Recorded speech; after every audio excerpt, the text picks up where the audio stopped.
అందరికీ నమస్కారం.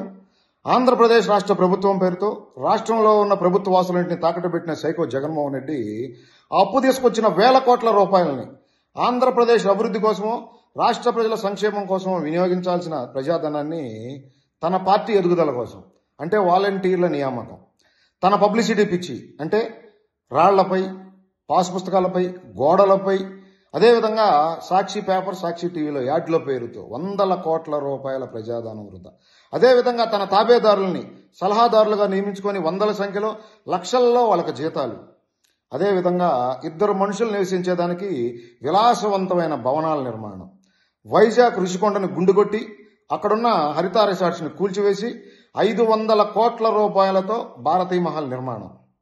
2014-19 మధ్య నారా చంద్రబాబు నాయుడు గారు సీఎంగా ఉన్న సమయంలో ఆంధ్రప్రదేశ్లో ఉన్న ప్రతి పేదవాడి సొంతింటి కళ నెరవేర్చాలనే ఆశయంతో ఆయన వేల సంఖ్యలో ఇళ్ల నిర్మాణం ప్రారంభించి అవి పూర్తయ్యే సమయానికి ప్రభుత్వం మారితే ఈ దుర్మార్గుడు ఆ ఇళ్లని పూర్తి చేసి పేద ప్రజలకు అందిస్తే ఎక్కడ చంద్రబాబు నాయుడు గారికి పేరు వస్తుందనే దుర్మార్గపు ఆలోచనతో వేల సంఖ్యలో ఉన్న ఇళ్లని పేకాట్ రాయిళ్లకి, మందుబాబులకు అడ్డాలుగా మార్చి జగనన్న కాలనీల పేరుతో మరొక దోపిడీకి తెరలేపి పేద ప్రజల్ని మోసం చేసే విధంగా చెరువుల్లో, కుంటల్లో వాళ్ళకి ఇళ్ల స్థలాలు అందించి జగనన్న కాలనీల నిర్మాణం పేరుతో మరొక రకమైన దోపిడీ ఆంధ్రప్రదేశ్ ఖజానాకి గుండు సున్నా. ఈ దుర్మార్గుడు ఉపయోగించిన 500 కోట్ల రూపాయల భారతీయ మహల్ నిర్మాణానికి వినియోగించిన డబ్బు ఏదైతే ఉందో ఆ 500 కోట్ల రూపాయలతో ఆంధ్రప్రదేశ్లో ఉన్న పేదవాళ్ళకి సుమారు 25,000 మందికి సొంత ఇంటి కళ నెరవేర్చవచ్చు. 500 కోట్ల రూపాయలతో ఒక రహదారి పూర్తి చేయొచ్చు. 500 కోట్ల రూపాయలతో ఒక చిన్న ప్రాజెక్టుని పూర్తి చేయొచ్చు.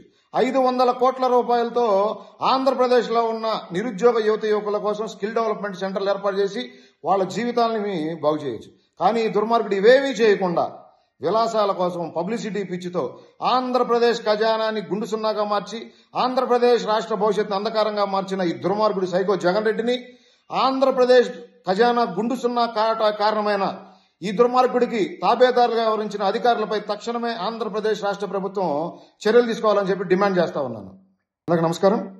ఆంధ్రప్రదేశ్ రాష్ట్ర ప్రభుత్వం పేరుతో రాష్ట్రంలో ఉన్న ప్రభుత్వ వాసులన్నింటినీ తాకట్టు పెట్టిన సైకో జగన్మోహన్ రెడ్డి అప్పు తీసుకొచ్చిన వేల కోట్ల రూపాయలని ఆంధ్రప్రదేశ్ అభివృద్ధి కోసమో రాష్ట్ర ప్రజల సంక్షేమం కోసమో వినియోగించాల్సిన ప్రజాధనాన్ని తన పార్టీ ఎదుగుదల కోసం అంటే వాలంటీర్ల నియామకం, తన పబ్లిసిటీ పిచ్చి అంటే రాళ్లపై, పాస్ పుస్తకాలపై, గోడలపై, అదేవిధంగా సాక్షి పేపర్, సాక్షి టీవీలో యాడ్ల పేరుతో వందల కోట్ల రూపాయల ప్రజాధనం వృధా. అదేవిధంగా తన తాబేదారుల్ని సలహాదారులుగా నియమించుకొని వందల సంఖ్యలో, లక్షల్లో వాళ్ళకి జీతాలు. అదేవిధంగా ఇద్దరు మనుషులు నివసించేదానికి విలాసవంతమైన భవనాల నిర్మాణం. వైజాగ్ రుషికొండను గుండుగొట్టి అక్కడున్న హరిత రిసార్ట్స్ని కూల్చివేసి 500 కోట్ల రూపాయలతో భారతీయ మహల్ నిర్మాణం.